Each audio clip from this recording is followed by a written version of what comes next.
Have you ever noticed how the heaviest things we carry are often the empty spaces, the words we never said, the texts we typed and erased, the difficult conversations we pushed to tomorrow, only to watch tomorrow become a week, a month, a year? There is a strange kind of exhaustion that comes from avoiding a conversation. You think you are saving energy by postponing it. You tell yourself the timing is wrong, that you are not ready, that things will settle down soon, or that the other person is not in the right mood. But instead of finding peace in the delay, you are met with a quiet, relentless anxiety. The postponed conversation does not actually disappear. It simply moves into the shadows of your mind, playing out in 100 different ways while you are trying to sleep, while you are washing the dishes, while you are pretending to listen to someone else. You are physically here, but mentally you are trapped in a dialogue that has not even happened yet. You begin to fight a ghost. Buddhist wisdom teaches us that much of our suffering comes from our refusal to be where we are. We suffer because our bodies are in one place, but our minds are sprinting into the future or clinging to the past. When you endlessly delay a difficult conversation, you are doing both at once. You are looking back, punishing yourself for all the moments you could have spoken but froze. And you are looking forward, dreading the imaginary conflict that might arise when you finally open your mouth. In doing this, you completely abandon the only place where you can actually breathe. The present moment. You fracture your own peace. Imagine a small dark cloud forming in the sky.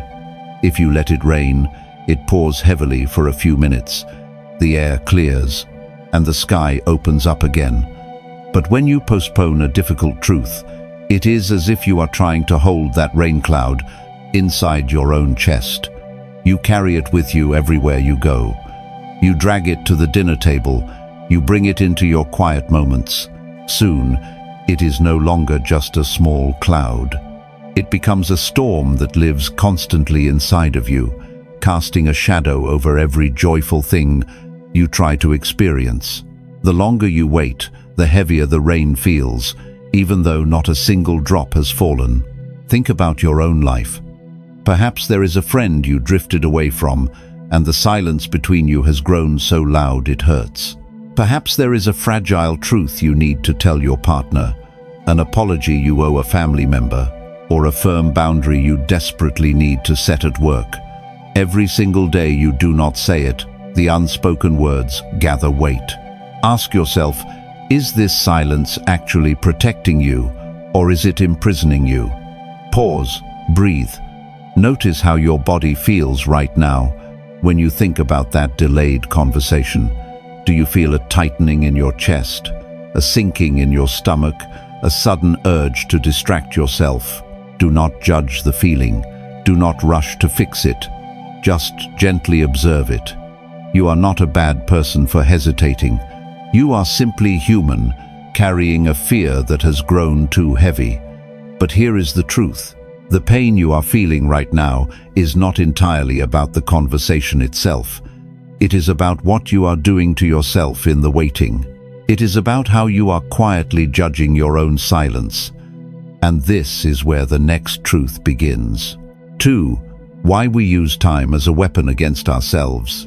What if the calendar is not your enemy, but the way you measure your own worth has become one? Here is a hard truth about avoidance. When we put off a difficult conversation, the initial fear quickly morphs into something much heavier: guilt. We begin to use time as a weapon to punish ourselves for our own hesitation. You look at the days, the weeks, or the months that have passed since the moment you were supposed to speak. You tell yourself it has been too long. You tell yourself that bringing it up now would be awkward, out of place, or unfair to the other person. You convince yourself that because you missed the first window of opportunity, you have lost the right to speak at all. You replay the past over and over, pointing at the calendar and saying to yourself, "Look at how weak I am. Look at how long I have avoided this." In Buddhist thought, there is a deep understanding that the past is entirely a ghost. It only exists as a reflection in the mind. There is only ever this exact moment. Yet, the human mind loves to drag the past into the present and use it as a stick to beat itself with. By weaponizing the time that has slipped away, you are creating a second layer of suffering. The first layer was the fear of the conversation. The second, much heavier layer is the shame of the delay. Imagine a traveler walking down a long road carrying a heavy stone in his hands. Suddenly, he realizes he took a wrong turn several miles back. A wise traveler would simply put down the stone, turn around, and walk in the right direction. But the burdened mind does something entirely different. For every mile he walked in the wrong direction, he picks up another stone and puts it in his bag as punishment. By the time he finally decides to turn around, he is so crushed by the weight that he cannot take a single step forward. We do this every time we let guilt stop us from reaching out. Think about a simple message you meant to reply to. A day goes by, and you are busy. 2 days go by, and you feel a little guilty. A week passes, and the shame is so overwhelming that you avoid the person entirely. It is not the original message that severed the connection. It is the crushing weight of the stones you gathered while you were waiting. You let the passage of time convince you that it is too late to make things right. Ask yourself, right now, as you think about the person you need to talk to, are you truly afraid of their reaction? Or are you secretly punishing yourself for not being brave enough to speak sooner? Is the thought bringing you clarity, or is it just feeding your shame? Pause, breathe, let go of the calendar. You cannot speak from yesterday. Yesterday is a locked door, and no amount of wishing will open it. You cannot apologize from last week, and you cannot set a boundary from a month ago. You can only ever act from right here, in this exact breath. Do not let the time that has passed become a reason to remain silent today, because waiting for the perfect moment to finally speak is often just a clever disguise for our deepest fears, and this is where the next truth begins. 3. The illusion of the perfect moment. What if the right time is just a comforting lie we tell ourselves to avoid doing the hard thing right now? Here is the truth few people want to face. We are obsessed with control. When it comes to the words we have postponed, we convince ourselves that we are just waiting for the perfect conditions. We wait until the other person is in a better mood. We wait until the weekend when things are less stressful. We wait until we feel less anxious, or until we have perfectly memorized the exact sequence of words that will prevent any anger, tears, or misunderstanding. We try to script the interaction in the shower, driving to work, or lying in bed at night. But in trying to control the future, we remain prisoners of the present. In Buddhist thought, one of the deepest lessons is the understanding of non-attachment and impermanence. Life is fluid, entirely unpredictable, and constantly shifting. You cannot control how another human being will react. You cannot dictate their emotions or guarantee a flawless outcome.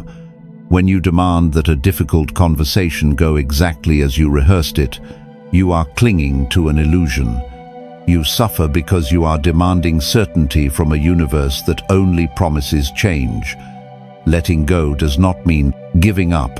It means doing what is necessary without clinging so tightly to the result.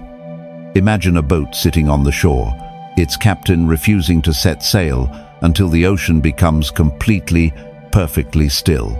He waits through the morning, watching the ripples. He waits through the week, watching the tide pull in and out. He waits for months, demanding that the water turn to smooth, unmoving glass. But the ocean is alive.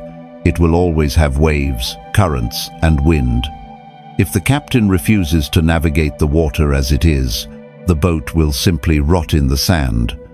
We do this constantly in our own lives. We wait for a perfectly calm, stress-free day to tell a partner that we feel ignored.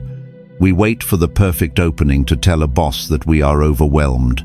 We wait for our own fear to vanish before we apologize to a friend we hurt months ago. But life is the ocean. There will always be a wave. Someone will always be tired, busy, or distracted. If you wait for the stillness to speak your truth, your words will rot inside of you, turning into resentment and exhaustion. Ask yourself right now, are you actually waiting for the right time? Or are you just waiting for the fear to go away? Think about the conversation you are delaying.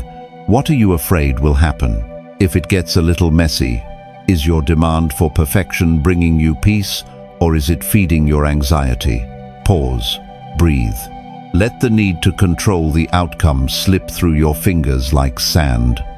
You do not need a perfect script. You do not need absolute certainty. You only need the willingness to be honest in the messy, imperfect present. Because true peace is not found in executing a flawless conversation. It is found in finally stepping off the shore and trusting yourself to handle the waves. But before you can find the courage to speak to someone else, you must first learn how to sit with yourself. And this is where the next truth begins. 4. Forgiving your own silence. What if the first person you need to make peace with is not the one you have been avoiding, but yourself? Here is the truth few people want to face.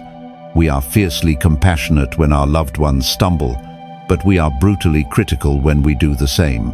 When you look back at all the times you swallowed your words, nodded when you wanted to say no, or let an opportunity to clear the air pass you by, what do you feel? You likely feel a heavy, quiet shame. You label yourself as weak, afraid, or incapable of standing up for your own boundaries. You convince yourself that your silence is a profound personal failure. Buddhism reminds us that true compassion must always begin from within. If you cannot offer grace to your own suffering, it becomes incredibly difficult to step into the world with a clear and open heart. Your silence was not a failure of character. It was simply the best you could do at the time with the emotional energy you had available. To heal the exhaustion of avoidance, you must stop attacking the version of yourself that was simply too afraid to speak. Imagine a seed buried deep in the frozen earth during the bitter cold of winter. For months, it sits in complete darkness. It does not grow. It does not force its way to the surface. It remains entirely still beneath the heavy, icy soil. We do not look at the seed in the middle of winter and punish it for being weak. We understand that the seed is protecting itself, waiting for the warmth of the sun and the thaw of the spring before it is safe enough to open up. Think about your own life. When you were overwhelmed by a heavy relationship, exhausted by demands at work, or deeply hurt by someone you trusted, your mind did exactly what the seed does. It retreated. It stayed quiet because the environment felt too harsh, too loud, or too unsafe to expose your fragile truth. Your silence was not cowardice. It was your spirit trying to protect you until you were strong enough to face the elements.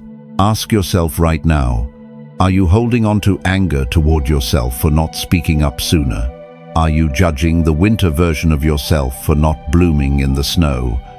What would happen if you simply accepted that you were not ready then, but you are still here, and you are ready now? Pause, breathe, silently let go of the judgment you are holding against yourself.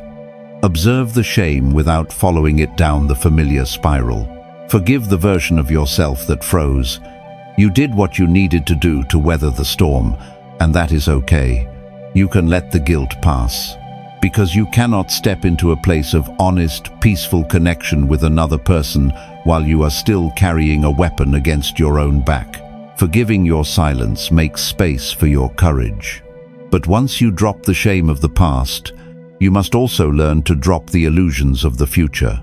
And this is where the next truth begins. 5. Letting go of the imagined outcome.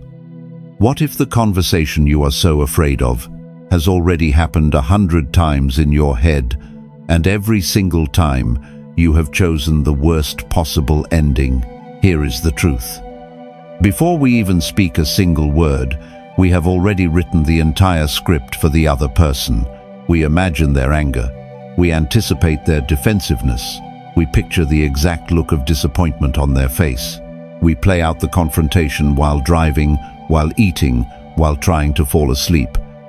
By the time we actually face them, we are exhausted from a battle that only happened in our own mind. We try to control how they will react, so that we do not have to feel uncomfortable. In Buddhist thought, this is the profound trap of attachment.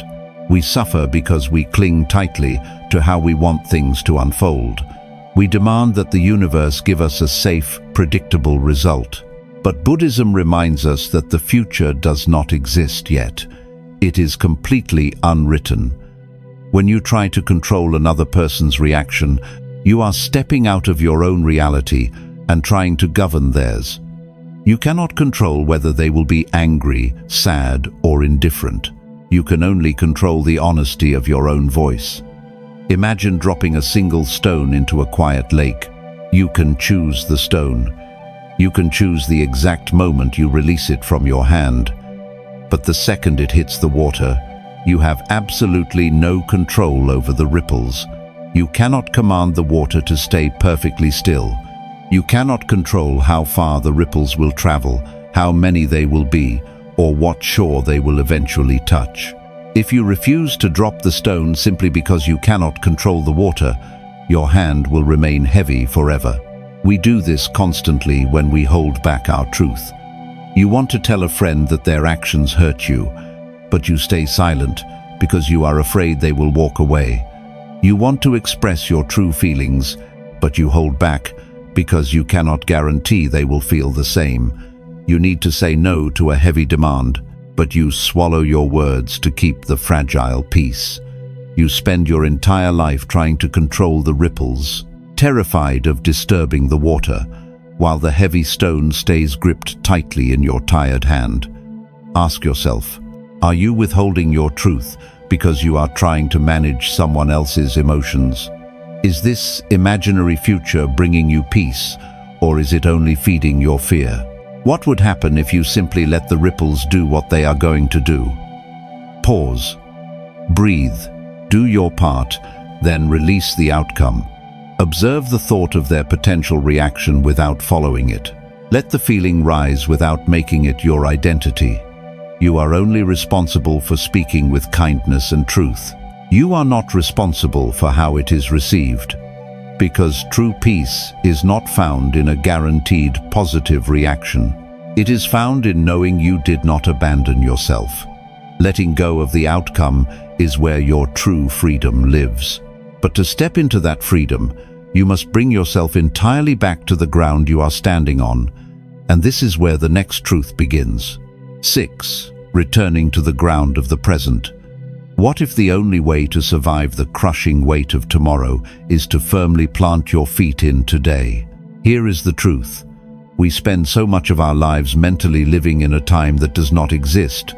When you are burdened by unsaid words, your mind becomes a frantic time traveler.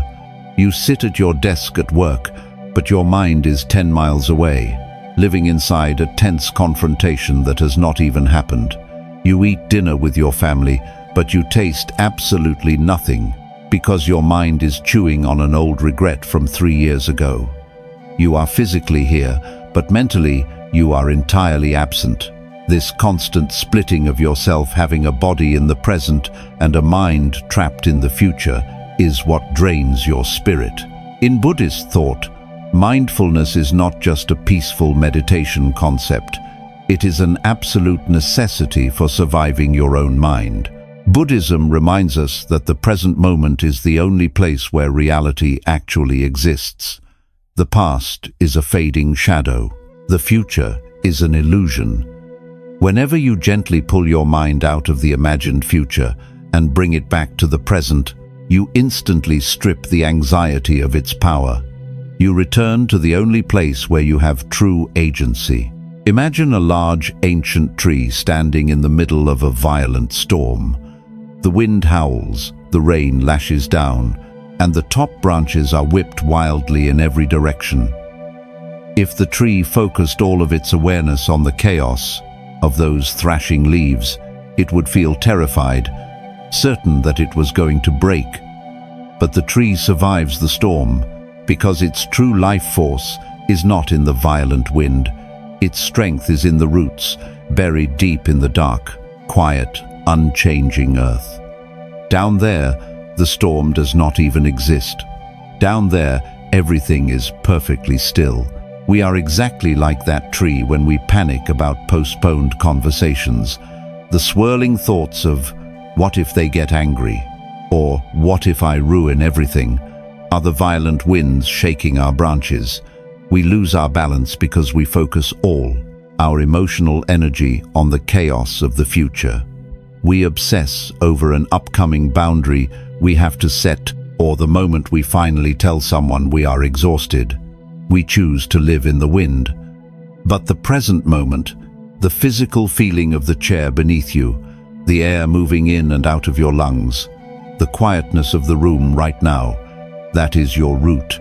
Ask yourself, where is your mind right this second? Is it here, resting in the quiet reality of this moment? Or is it wandering into tomorrow, fighting a battle that has not even started? Are you living in the frantic wind, or are you resting in the roots? Pause, breathe. Feel your feet on the floor. Notice the weight of your body. Let the storm of overthinking rage in the sky above you, but bring your attention completely back to the earth. You are safe in this exact second. You do not have to solve anything in this very breath, because you do not have to figure out the entire conversation right now. You only have to exist quietly in this one moment, finding your balance.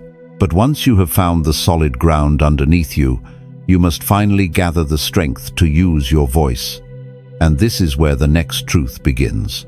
7. The courage to speak from now. What if courage is not the absence of fear, but the quiet realization that carrying the silence has become heavier than facing the truth? Here is the truth about speaking up. We convince ourselves that bravery is something we must build over time, like water slowly filling a dry well. We delay sending the text, bringing up the grievance, or drawing the boundary because our hands are still shaking. We tell ourselves, I will say it when I am perfectly calm, or I will do it when I am no longer afraid. But the fear does not dissolve in the waiting. It ferments, it grows louder. The longer you wait to feel perfectly ready, the more power you hand over to your anxiety. Buddhist wisdom teaches us the profound value of meeting reality exactly as it is. One of the deepest lessons of mindfulness is that action must be rooted in the present. You do not have to drag the heavy guilt of the past weeks into your voice. You do not have to perfectly predict and defend against the future's unpredictable reactions. You only need to speak from the absolute truth of this exact moment. You do not need to be fearless to speak. You only need to be present. You can let the fear exist in your body, acknowledge it, and then speak anyway. Imagine standing in a long, quiet hallway, facing a massive, heavy wooden door. For months, you have stood there, staring at it, imagining how much strength it will take to break through the locks. You exhaust yourself daily by merely looking at the heavy iron hinges, convinced you need a battering ram to cross the threshold. You build up immense anxiety, preparing for the impact. But you have never actually reached out to touch the handle. When you finally step forward, exhausted, and gently press your hand against the wood, you discover a profound truth. The door was never locked. It only required a single, simple push. We do this constantly with our postponed conversations. You avoid calling a friend you distanced yourself from because you imagine an hour of screaming, crying, and conflict. You stay quiet in a relationship because you have built a massive mental wall of defensive arguments to protect yourself. You convince yourself that the conversation will be a brutal war. But usually, all it takes is one honest, simple sentence to push the door open. I have been afraid to say this, or I need to share how I am feeling right now. That is the gentle push. You do not need a grand, flawless speech. Ask yourself, are you staring at a door that is not actually locked? Are you exhausting yourself by preparing for a war that does not exist anywhere but in your own mind? Is this fear actually keeping you safe, or is it just keeping you trapped in the dark hallway? Pause. Breathe. Stop trying to force the door open with a perfect plan. Do not arm yourself with a battering ram of excuses and rehearsals. Just find the courage to say one honest thing right now, and let the rest naturally follow.